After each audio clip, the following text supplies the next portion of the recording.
माननीय पंतप्रधान श्री नरेंद्र मोदी यांनी देशवासियांशी साधलेल्या संवादाचा मराठी अनुवाद आता प्रसारित करीत आहोत.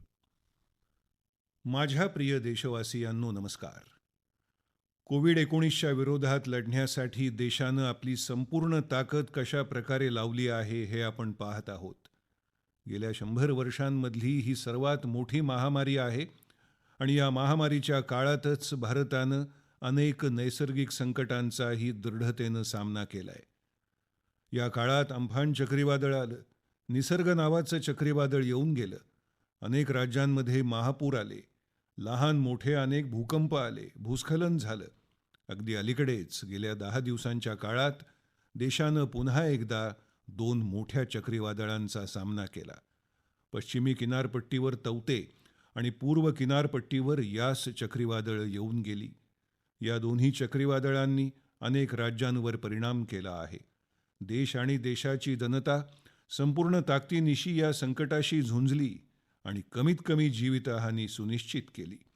काही वर्षांपूर्वी अशा नैसर्गिक संकटांमध्ये होणाऱ्या जीवितहानीच्या तुलनेत आता जास्तीत जास्त लोकांचे जीव वाचवले जाऊ शकतात याचा अनुभव आपण सगळे घेत आहोत.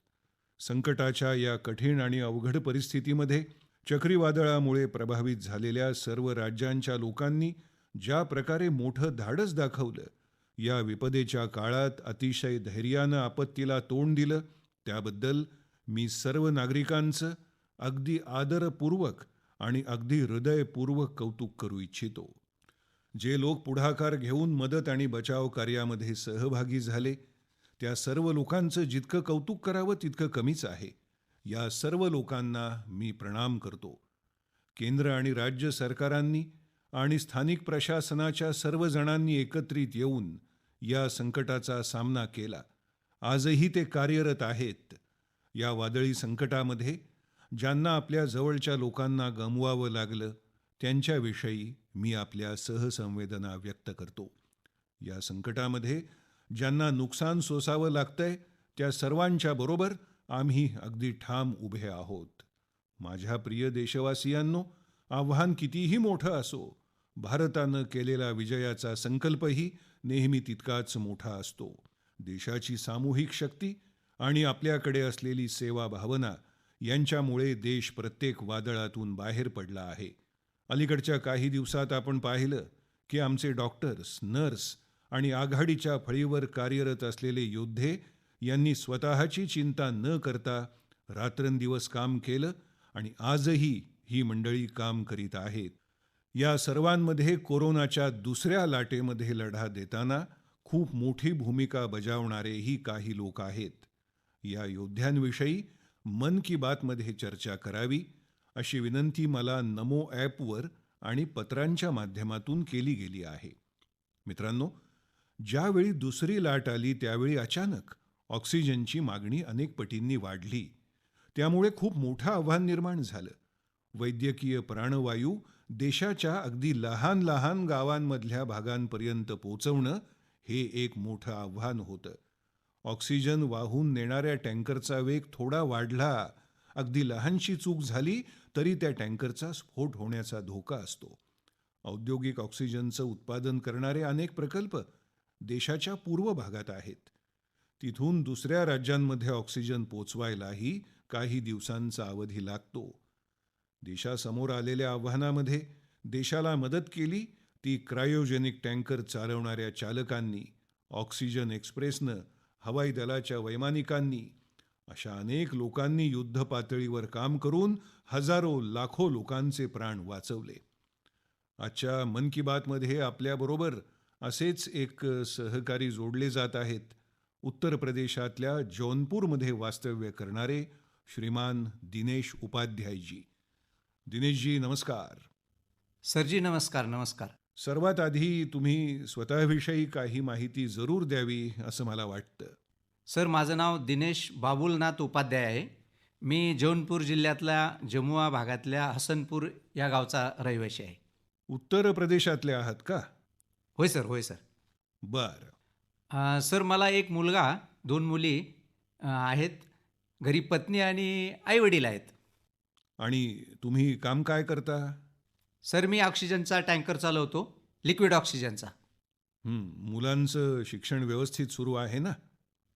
हो सर, मुलं शिकतायत. दोन्ही मुलीही शिकतात आणि माझा मुलगाही अभ्यास करतो सर. आता त्यांचं ऑनलाईन शिक्षणही व्यवस्थित सुरू आहे ना? हो सर, अगदी चांगल्या पद्धतीने शिक्षण चालू आहे त्यांचं. आत्ताही माझ्या मुली अभ्यास करतायत. त्यांचं ऑनलाईनच शिक्षण चालू आहे. सर 15 ते 17 वर्ष झाली मी ऑक्सिजनचा टँकर चालवतोय. बरं. तुम्ही या 15-17 वर्षात केवळ ऑक्सिजन वाहून नेत आहात याचा अर्थ की तुम्ही फक्त मालमोटार चालकच आहात असं नाही. एका प्रकारे तुम्ही लाखो जणांचे प्राण वाचवण्याचं काम करीत आहात. सर माझं तर हे ऑक्सिजन टँकर चालवण्याचंच काम आहे. आमची आयनॉक्स कंपनी आहे आणि ती आमची खूप काळजी घेते. आम्ही कुठल्याही एखाद्या ठिकाणी ज्यावेळी ऑक्सिजनचा टँकर रिकामा करून देतो, त्यावेळी आम्हाला खूप आनंद होतो सर. परंतु सध्या कोरोनाच्या काळात तुम्हा सर्वांची जबाबदारी खूप वाढली आहे ना? हो सर, खूपच वाढली आहे. ज्यावेळी तुम्ही टँकरचा चालक म्हणून त्या जागेवर बसता त्यावेळी तुमच्या मनामध्ये नेमक्या काय भावना निर्माण होतात? आधीच्या तुलनेत काही वेगळा अनुभव येतो का? खूप तणाव येत असेल ना? मानसिक ताणही येत असेल. कुटुंबाची काळजी, कोरोनाचं वातावरण, लोकांकडून येत असलेलं दडपण, वाढती मागणी, काय काय होतं? सर आम्हाला तशी काही चिंता नसते. पण एक मात्र मनात असतं, की आपलं जे कर्तव्य आहे ते आपण नीट केलं पाहिजे. सर आपण वाहून नेत असलेल्या ऑक्सिजनमुळं जर कोणाचा जीव वाचत असेल, त्याला जीवदान मिळत असेल, तर ती आमच्यासाठी खूप गौरवाची गोष्ट आहे सर. तुम्ही आपल्या भावना खूप चांगल्या पद्धतीनं व्यक्त करीत आहात. आता सांगा, आज ज्यावेळी या महामारीच्या काळात लोकांना तुमच्या कामाचं महत्त्व जाणवत आहे, कदाचित या कामाचं महत्त्व यापूर्वी इतकं कुणाला जाणवलं नसेल. आता मात्र समजत आहे. त्यामुळे तुमच्याकडे आणि तुम्ही करत असलेल्या कामाविषयी त्यांच्या दृष्टीमध्ये परिवर्तन आलं आहे? हो सर. आधी आम्ही ऑक्सिजनचे चालक कुठेही वाहतुकीच्या कोंडीमध्ये अडकून पडायचो. आता मात्र तसं नाही आहे. आता प्रशासन आम्हा लोकांना खूपच मदत करत आहे आणि किती लवकर पोचतोय आणि आम्ही किती लोकांचे प्राण वाचवू शकतो हे पाहण्याची आता आमच्याही मनामध्ये एक प्रकारची जिज्ञासा असते.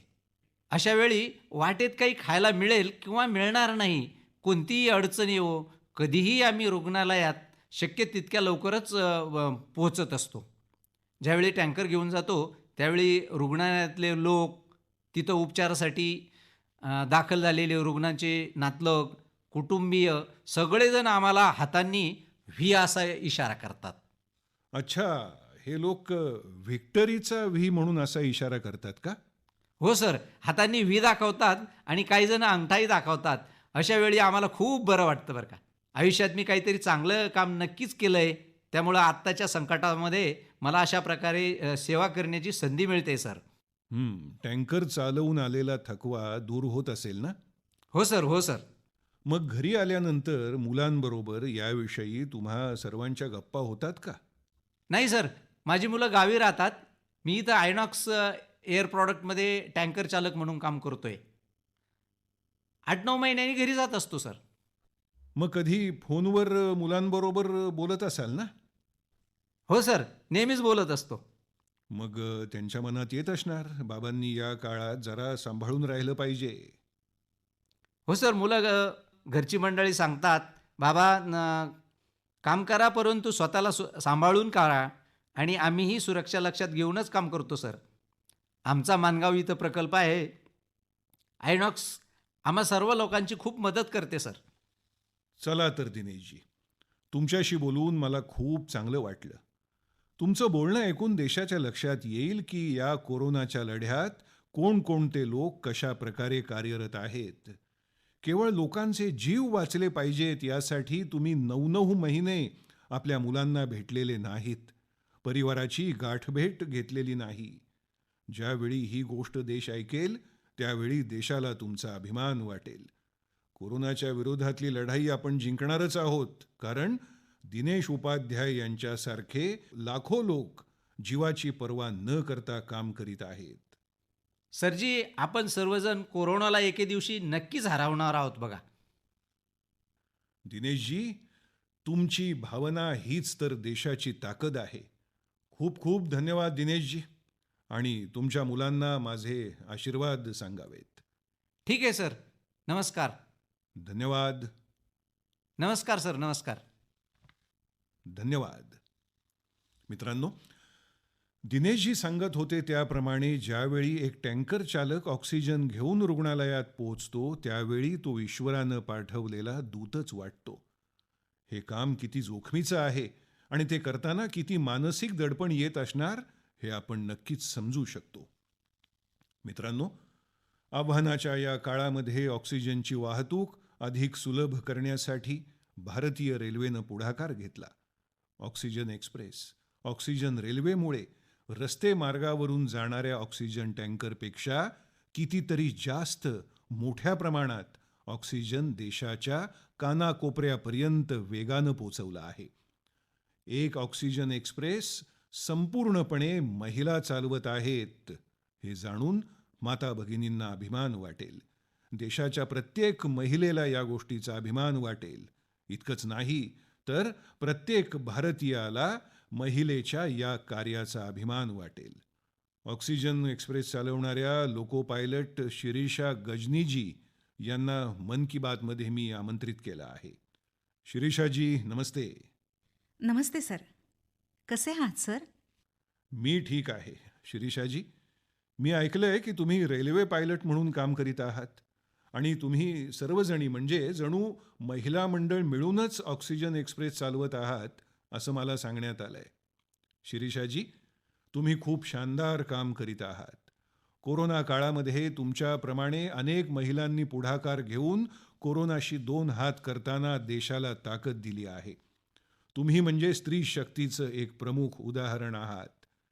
हे कार्य करण्यासाठी तुम्हाला प्रेरणा कुठून मिळते हे जाणून घेण्याची देशाची आणि माझीही इच्छा आहे. सर, मला या कामासाठी माझ्या आईवडिलांकडून प्रेरणा मिळते. आणि सर, माझे वडील सरकारी कर्मचारी आहेत. खरं तर मला आणखीन 2 मोठ्या बहिणी आहेत.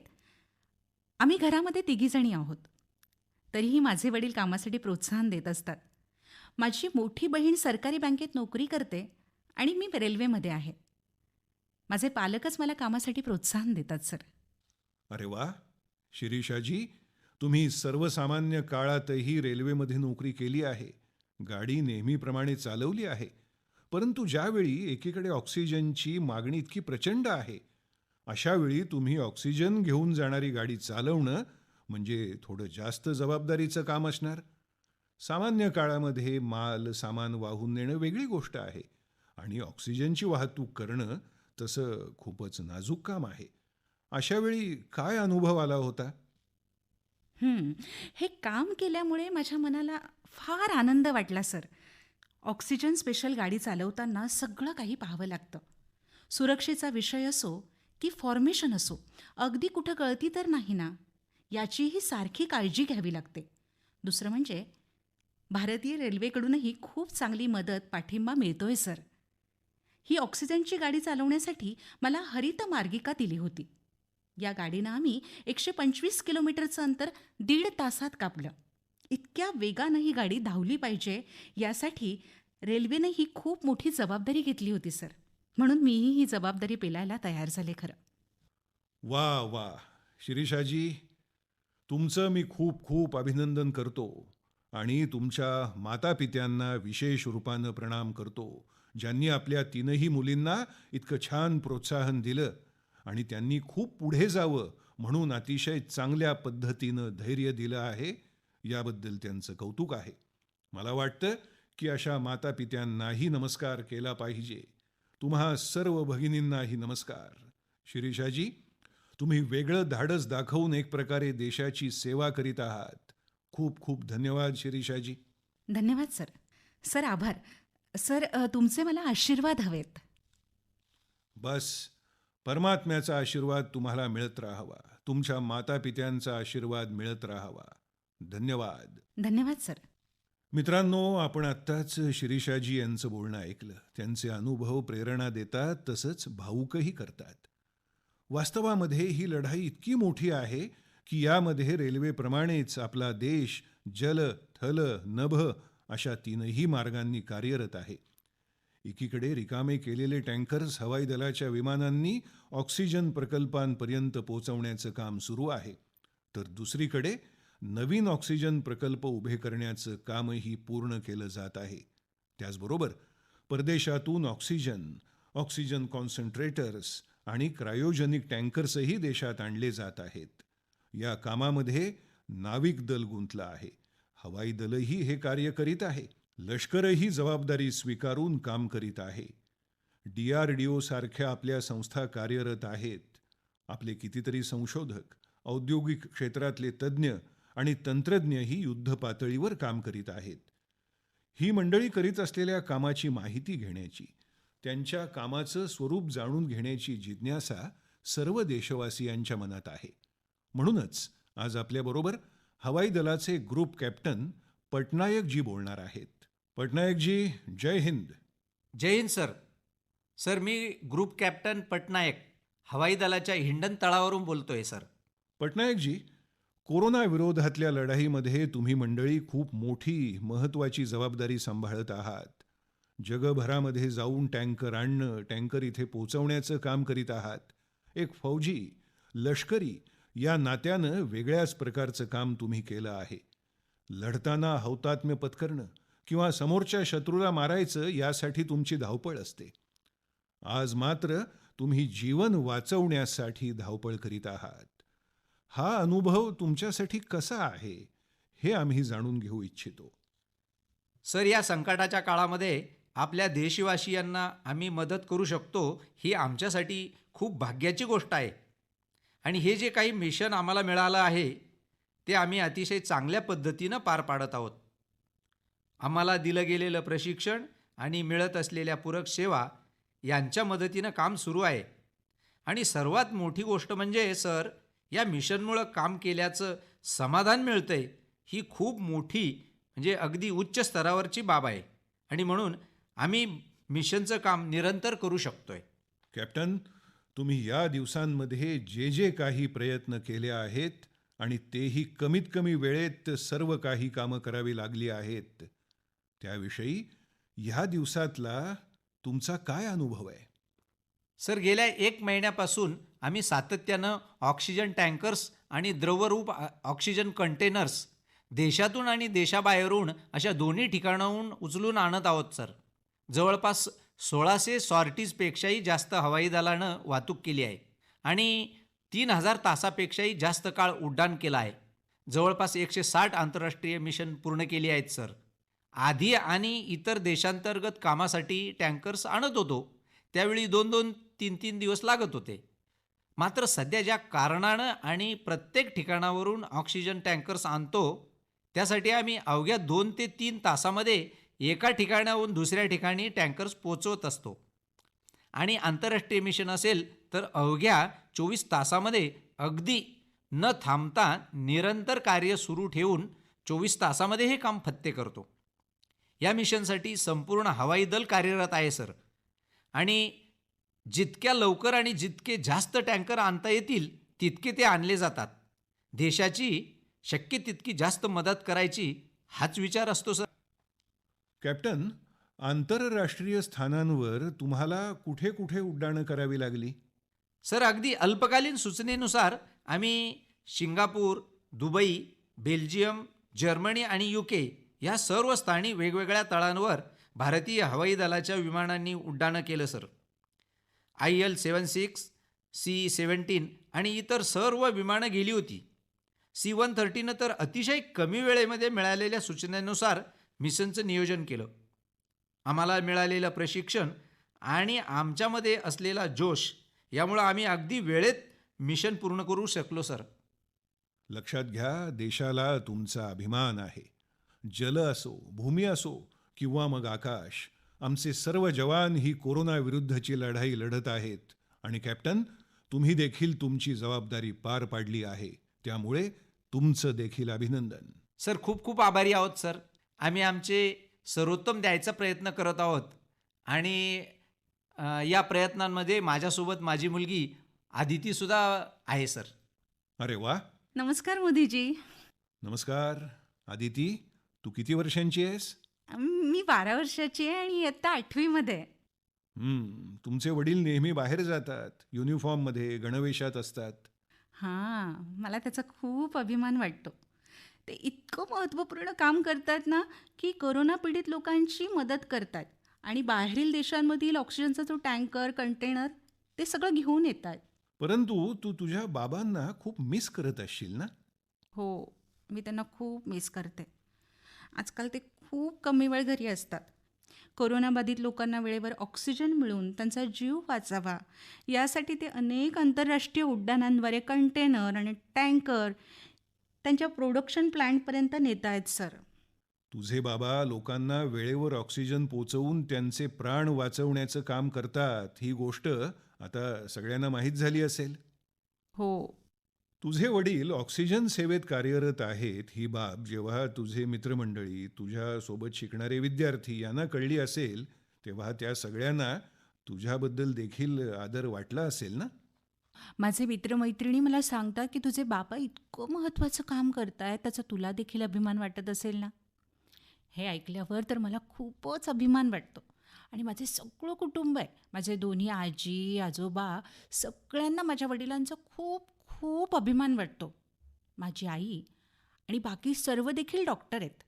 ते देखील दिवस रात्र काम करत आहेत आणि सर्व सशस्त्र सेना, माझ्या वडिलांच्या स्क्वॉड्रनचे सर्व काका आणि सर्व सैन्य अहोरात्र काम करत आहे आणि मला खात्री आहे की सर्व प्रयत्नांनी आपण करोनाविरुद्धची लढाई नक्की नक्की नक्की जिंकू. आपल्याकडे पूर्वापार असं बोललं जातं की आपल्या मुलींच्या मुखात साक्षात सरस्वती विराजमान असते. आणि आता आदिती बोलली आहे की आपण ही लढाई जिंकू, म्हणजे ही एक प्रकारे देववाणीच झाली आहे. अच्छा आदिती, आता तर तू ऑनलाईन शिकत असशील. हां, आता आमचे सर्व ऑनलाईन वर्ग चालू आहेत ना आणि आम्ही घरी देखील संपूर्ण खबरदारी घेतोय सर. आणि जर बाहेर जायचं असेल तर मग डबल मास्क तो घालतो आणि सर्व खबरदारी घेतोय आणि वैयक्तिक स्वच्छतेची आणि इतर गोष्टींची देखील खबरदारी घेतोय सर. अच्छा, तुला कोणते छंद आहेत, तुला काय आवडतं? मला पोहायला आणि बास्केटबॉल खेळायला आवडतं. पण आता हे सगळं बंद आहे ना आणि लॉकडाऊन आणि करोना कालावधी दरम्यान मला बेकिंग आणि स्वयंपाक करण्याची खूप आवड लागली आहे. आणि माझे बाबा जेव्हा कामावरून घरी येतात तेव्हा मी त्यांच्यासाठी कुकीज आणि केक्स बनवते. वा वा वा. चला, बऱ्याच दिवसांनंतर तुला तुझ्या वडिलांबरोबर वेळ घालवण्याची संधी मिळाली आहे. खूप छान वाटलं. आणि कॅप्टन, मी तुमचं खूप खूप अभिनंदन करतो. परंतु मी जेव्हा कॅप्टनचं अभिनंदन करतो तेव्हा ते केवळ त्या एकट्याचं नसतं, तर आपल्या सर्व सैन्यानं जल, भू, आकाश सगळीकडे कार्यरत असणाऱ्या सगळ्यांना माझा प्रणाम. धन्यवाद. मित्रांनो, आमच्या या जवानांनी, या योद्ध्यांनी केलेल्या कार्यासाठी देश त्यांना अभिवादन करतो. तसंच लाखो लोक रात्रंदिवस कार्यरत आहेत. ते करीत असलेले काम हे त्यांच्या दैनंदिन कामाचा भाग नाही. 100 वर्षांनंतर जगावर अशी आपत्ती आली आहे. शतकानंतर इतकं मोठं संकट. म्हणून या प्रकारच्या कामाचा कुणालाही अनुभव नव्हता. यामागे केवळ देशसेवा आणि संकल्पशक्ती आहे आणि याच्या जोरावर देशानं ते करून दाखवलं जे यापूर्वी कधीच केलं नव्हतं. आपण अंदाज करू शकता की सामान्य दिवसात आपल्याकडे एका दिवसात 900 मेट्रिक टन द्रवरूप वैद्यकीय ऑक्सिजनची निर्मिती व्हायची. आता हे प्रमाण 10 पटीहून अधिक वाढून सुमारे 9,500 मेट्रिक टन प्रतिदिन उत्पादन होत आहे. आमचे योद्धे हा ऑक्सिजन देशाच्या कानाकोपऱ्यापर्यंत पोचवत आहेत. माझ्या प्रिय देशवासियांनो, ऑक्सिजन पोचवण्यासाठी देशात इतके प्रयत्न केले गेले, इतके नागरिक या कामात जोडले गेले. एक नागरिक म्हणून ही सर्व कामं खूपच प्रेरणादायी आहेत. प्रत्येकानं एक संघ म्हणून आपलं कर्तव्य बजावलं आहे. मला बंगळुरू येथील उर्मिलाजी यांनी सांगितलं आहे की त्यांचे पती प्रयोगशाळेत तंत्रज्ञ आहेत आणि इतकी आव्हानं असताना देखील ते टेस्टिंगचं काम अविरत करत आहेत. मित्रांनो, कोरोनाच्या सुरुवातीच्या काळात देशात फक्त एक चाचणी प्रयोगशाळा होती, परंतु आज 2,500हून अधिक प्रयोगशाळा कार्यरत आहेत. सुरुवातीला एका दिवसात 100 चाचण्या घेण्यात आल्या आणि आता एका दिवसात 20 लाखांपेक्षा अधिक चाचण्या केल्या जात आहेत. आतापर्यंत देशात 33 कोटींपेक्षा जास्त नमुन्यांची चाचणी घेण्यात आली आहे. या सगळ्या सहकार्यांमुळेच हे इतकं मोठं कार्य शक्य झालं. नमुने संकलनाच्या कामात अनेक आघाडीचे कामगार कार्यरत आहेत. संक्रमित रुग्णांमध्ये जायचं, त्यांचे नमुने घ्यायचे, ही खरंच एक सेवा आहे. स्वतःचं रक्षण करण्यासाठी या सहकार्यांना एवढ्या उष्णतेमध्ये देखील सतत पीपीई किट घालावे लागतात. त्यानंतर ते नमुने प्रयोगशाळेपर्यंत पोचतात. म्हणूनच तुमच्या सूचना आणि प्रश्न मी वाचत होतो तेव्हा मी ठरवलं की आमच्या या मित्रांसोबत देखील चर्चा केली पाहिजे. त्यांच्या अनुभवांमधून आपल्याला बरंच शिकायला मिळेल. चला तर, दिल्लीत लॅब टेक्निशियन म्हणून कार्यरत असणारे आपले सहकारी प्रकाश कांडपालजी यांच्याशी आपण बोलूया. प्रकाशजी, नमस्कार. नमस्कार माननीय पंतप्रधानजी. प्रकाशजी, सर्वप्रथम मन की बातच्या आपल्या श्रोत्यांना तुमच्याबद्दल सांगा. आपण कधीपासून हे काम करत आहात आणि कोरोनाच्या काळातला तुमचा अनुभव काय आहे? कारण देशातल्या लोकांना या सगळ्या गोष्टी टीव्हीवर किंवा वृत्तपत्रात दिसत नाहीत. तुम्ही एखाद्या ऋषीप्रमाणे प्रयोगशाळेत काम करीत आहात. मला वाटतं तुम्ही जेव्हा तुमचे अनुभव सांगाल तेव्हा देशवासियांना देखील माहिती होईल की देशात कशा प्रकारे काम सुरू आहे. मी दिल्ली सरकारची स्वायत्त संस्था असणाऱ्या institute of liver and biliary sciences नावाच्या रुग्णालयामध्ये मागील 10 वर्षापासून प्रयोगशाळा तंत्रज्ञ म्हणून कार्यरत आहे. माझ्याकडे आरोग्य क्षेत्राचा 22 वर्षाचा अनुभव आहे. ILBS पूर्वी मी Apollo hospital, Rajiv Gandhi cancer hospital, दिल्लीमधील रोटरी ब्लड बँक यांच्यासारख्या प्रतिष्ठित संस्थांमध्ये काम केलं आहे. या सगळ्या संस्थांमध्ये मी ब्लड बँक विभागात सेवा बजावली आहे. परंतु गेल्या वर्षी 1 एप्रिल 2020 पासून मी ILBSच्या विषाणू विज्ञान विभागांतर्गत कोविड टेस्टिंग लॅबमध्ये कार्यरत आहे. निसंशयपणे कोविड साथीच्या काळामध्ये आरोग्य आणि आरोग्याशी संबंधित सर्व संसाधनावर अतिरिक्त ताण आला आहे. परंतु वैयक्तिकरित्या या संघर्षाच्या कालावधीला मी एक संधी मानतो सर. जेव्हा राष्ट्र, मानवता, समाज आपल्याकडून अधिक जबाबदारी, अधिक सहकार्य आणि अधिक सामर्थ्य आणि आपल्याकडून अधिक चांगल्या कामगिरीची अपेक्षा करतात. आणि सर, जेव्हा आपण देशाच्या, माणुसकीच्या, समाजाच्या अपेक्षांची पूर्तता करण्यासाठी जेव्हा अगदी छोट्याशा दवबिंदू इतके देखील काम करतो ना, तेव्हा ती गोष्ट खूपच अभिमानास्पद वाटते. कधीकधी जेव्हा आमच्या कुटुंबातील सदस्य देखील थोडे साशंक असतात किंवा त्यांना देखील थोडी भीती वाटते, अशा वेळी मी त्यांना कठीण परिस्थितीमध्ये देशाचे संरक्षण करण्यासाठी सदैव आपल्या कुटुंबापासून दूर असणाऱ्या आपल्या देशातील सैनिकांची आठवण करून देतो. त्यांच्या तुलनेत तर आम्ही घेत असलेली जोखीम ही फारच कमी आहे. त्यांना देखील ही गोष्ट पटते आणि ते देखील मला सहकार्य करतात. आणि या आपत्तीत त्यांच्याकडून जे काही सहकार्य शक्य आहे ते करतात.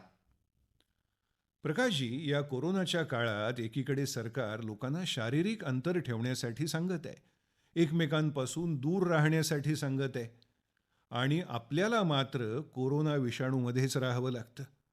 खरं तर हे सगळं म्हणजे स्वतःचा जीव संकटात टाकण्यासारखं आहे. अशा वेळी कुटुंबाला तुमची काळजी वाटणं स्वाभाविक आहे. परंतु तरीही ही प्रयोगशाळेतील तंत्रज्ञाची नोकरी अशा साथीच्या परिस्थितीत एक महत्वाची नोकरी आहे आणि आपण ती करत आहात. कामाचे तास देखील बरेच वाढले असतील. रात्रभर प्रयोगशाळेत थांबावं लागत असेल. कारण इतक्या कोट्यवधी लोकांची चाचणी घेतली जात आहे, तर मग ताणही वाढला असेल. परंतु तुम्ही तुमच्या सुरक्षेची खबरदारी घेता की नाही? हो सर, नक्कीच घेतो. आमची ILBS प्रयोगशाळा WHO द्वारे मान्यताप्राप्त आहे. सर्व प्रोटोकॉल आंतरराष्ट्रीय मानकांचे आहेत.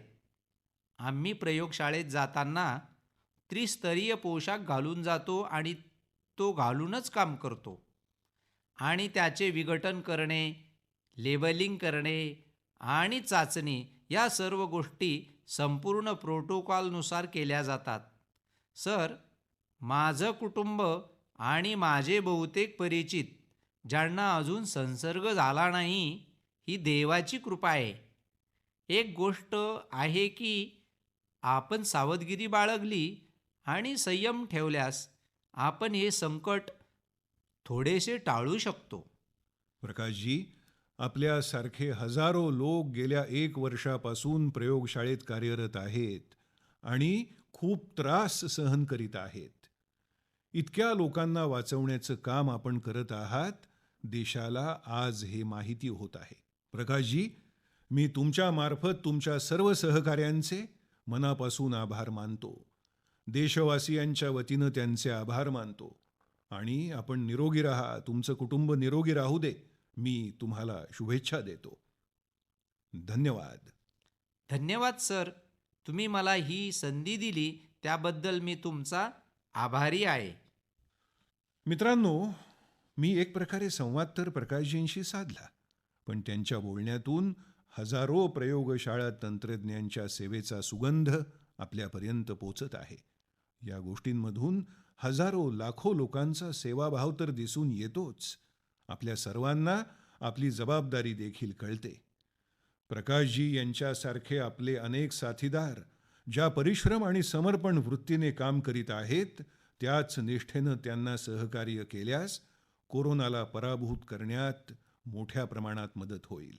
माझ्या प्रिय देशवासियांनो, आता आपण आपल्या कोरोना योद्ध्यांबद्दल बोलत होतो. गेल्या 1.5 वर्षात आपण त्यांचं समर्पण आणि परिश्रम पाहिले आहेत. पण या लढाईत देशातील इतर अनेक क्षेत्रातील अनेक योद्ध्यांचीही मोठी भूमिका आहे. तुम्ही विचार करा, आपल्या देशावर इतकं मोठं संकट आलं. त्याचा परिणाम देशातील प्रत्येक यंत्रणेवर झाला. कृषी क्षेत्रानं या हल्ल्यापासून बऱ्याच प्रमाणात स्वतःचं संरक्षण केलं. केवळ सुरक्षितच ठेवलं नाही, तर प्रगती देखील केली आणि विकास देखील केला. आपणास माहिती आहे का की या साथीच्या रोगातही आपल्या शेतकऱ्यांनी विक्रमी उत्पादन केलं आहे.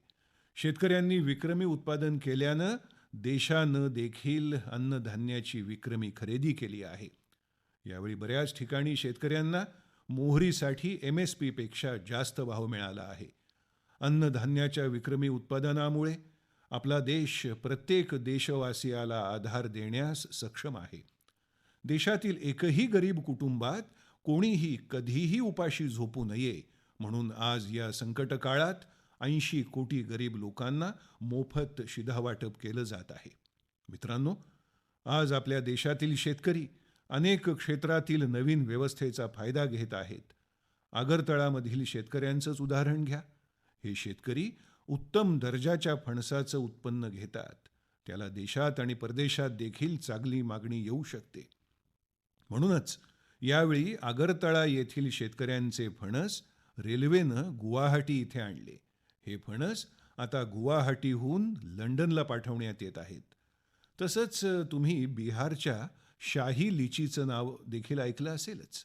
याची ओळख अधिक मजबूत होण्यासाठी आणि शेतकऱ्यांना अधिक फायदा होण्यासाठी 2018 मध्ये सरकारनं शाही लिचीला GI टॅग देखील दिला होता. यावेळी बिहारची ही शाही लिची देखील हवाई मार्गे लंडनला रवाना झाली आहे. आपला देश पूर्व ते पश्चिम, उत्तर ते दक्षिण अशा प्रकारच्या अद्वितीय स्वाद आणि उत्पादनांनी परिपूर्ण आहे. दक्षिण भारतातल्या विजयनगरच्या आंब्याबद्दल आपण ऐकलं असेलच. आता हा आंबा कोणाला खायचा नसेल? त्यामुळे आता किसान रेल्वेतून शेकडो टन विजयनगरम आंबे दिल्लीला पोचत आहेत. दिल्ली आणि उत्तर भारतातील लोकांना विजयनगरमचा आंबा खायला मिळेल आणि विजयनगरमच्या शेतकऱ्यांना चांगलं उत्पन्न मिळेल. किसान रेल्वेनं आतापर्यंत सुमारे 2 लाख टन शेतमालाची वाहतूक केली आहे. आता शेतकरी देशाच्या इतर दुर्गम भागात फळं, भाज्या, धान्य फारच कमी किमतीत पाठवू शकतो. माझ्या प्रिय देशवासियांनो, आज आपण 30 मे रोजी मन की बात करत आहोत आणि योगायोगानं आजच सरकारला 7 वर्ष पूर्ण होत आहेत.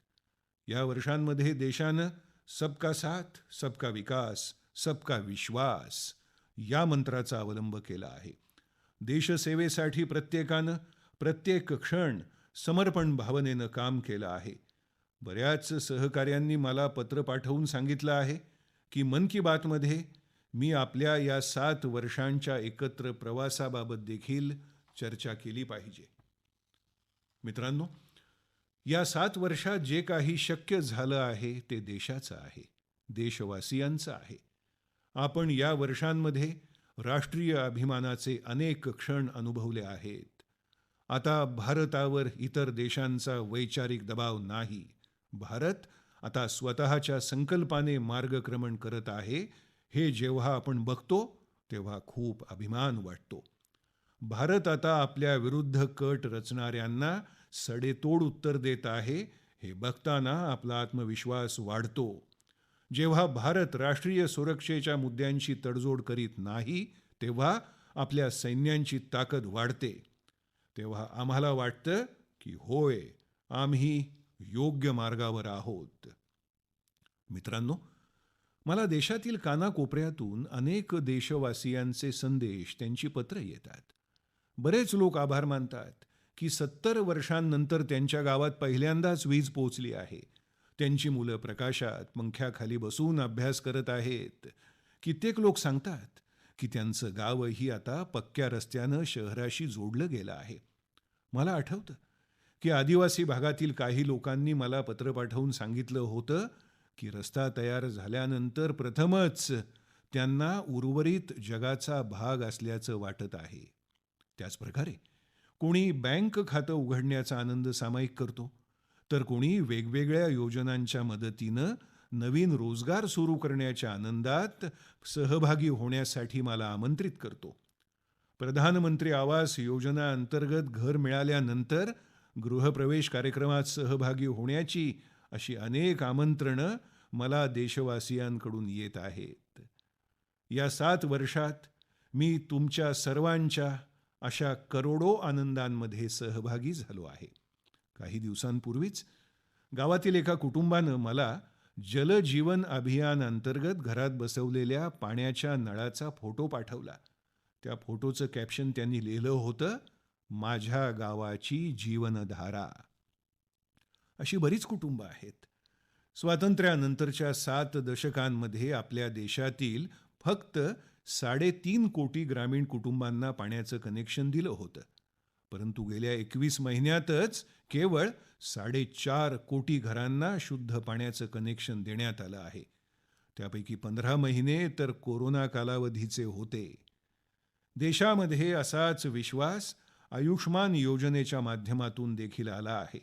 जेव्हा एखादा गरीब मोफत उपचार घेऊन बरा होऊन घरी परत येतो, तेव्हा त्याला असं वाटतं की त्याला एक नवीन जीवन मिळालं आहे. त्याला विश्वास आहे की देश त्याच्या पाठीशी आहे. अशा अनेक कुटुंबांच्या आशीर्वादानं, कोट्यवधी मातांच्या आशीर्वादानं आपला देश सामर्थ्यानं विकासाच्या दिशेनं वाटचाल करीत आहे. मित्रांनो, या 7 वर्षात भारतानं डिजिटल व्यवहारामध्ये जगाला एक नवीन दिशा प्रदान केली आहे. आज आपण कोणत्याही ठिकाणी अगदी सहजपणे डिजिटल पेमेंट करतो. या कोरोनाच्या काळातही हे फार उपयुक्त ठरत आहे. आज देशवासी स्वच्छतेप्रती अधिक जागरूक आणि दक्ष होत आहेत. आम्ही मोठ्या प्रमाणात उपग्रह देखील प्रक्षेपित करत आहोत आणि विक्रमी स्तरावर रस्ते देखील बनवत आहोत. या 7 वर्षात देशातील अनेक जुने वादही संपूर्ण शांतता आणि सामंजस्यानं मिटवण्यात आले आहेत. ईशान्य ते काश्मीरपर्यंत शांतता आणि विकासाचा नवा आत्मविश्वास निर्माण झाला आहे. मित्रांनो, आपण विचार केला आहे का की अनेक दशकांपासून ज्या गोष्टी झाल्या नाहीत त्या सर्व गोष्टी या 7 वर्षात कशा झाल्या? हे सर्व शक्य झालं कारण या 7 वर्षात आपण सरकार आणि लोकांहून अधिक एक देश म्हणून काम केलं, एक टीम म्हणून काम केलं, टीम इंडिया म्हणून काम केलं. प्रत्येक नागरिकानं देशाच्या प्रगतीसाठी काही पावलं उचलण्याचा प्रयत्न केला आहे. होय, जिथे यश असतं तिथे परीक्षा देखील असतात. या 7 वर्षात आम्ही एकत्रित बऱ्याच कठीण परीक्षा दिल्या आहेत आणि प्रत्येक वेळी त्यातून यशस्वीरित्या बाहेर आलो आहोत. कोरोना साथीच्या स्वरूपात इतकी मोठी परीक्षा तर सुरूच आहे. हे एक असं संकट आहे ज्यानं संपूर्ण जगाला त्रास दिला आहे. अनेक लोकांनी आपले प्रियजन गमावले आहेत. मोठमोठे देश देखील त्याच्या तडाख्यातून वाचलेले नाहीत. या जागतिक साथीच्या काळात भारत सेवा आणि सहकार्याचा संकल्प घेऊन मार्गक्रमण करत आहे. आम्ही पहिल्या लाटेत देखील जोमानं संघर्ष केला. यावेळी देखील विषाणूविरुद्ध सुरू असलेल्या लढाईत भारत विजयी होईल. 6 फुटाचं अंतर, मास्कशी संबंधित नियम किंवा लसी संबंधीचे नियम असू देत, आम्हाला निष्काळजीपणा करून चालणार नाही. हाच आपला विजयाचा मार्ग आहे. पुढच्या वेळी जेव्हा आपण मन की बातमध्ये भेटू तेव्हा आपण देशवासियांच्या बऱ्याच प्रेरणादायक उदाहरणांबद्दल आणि नवीन विषयांवर चर्चा करू. आपण आपल्या सूचना मला अशाच पाठवत राहा. आपण सर्वजण निरोगी राहा. अशीच देशाची प्रगती करत राहा. खूप खूप धन्यवाद. मन की बात. माननीय पंतप्रधान श्री नरेंद्र मोदी यांनी देशवासियांशी साधलेल्या संवादाचा मराठी अनुवाद आपण ऐकला. हा मराठी अनुवाद आकाशवाणी मुंबई केंद्रावरून प्रसारित करण्यात आला.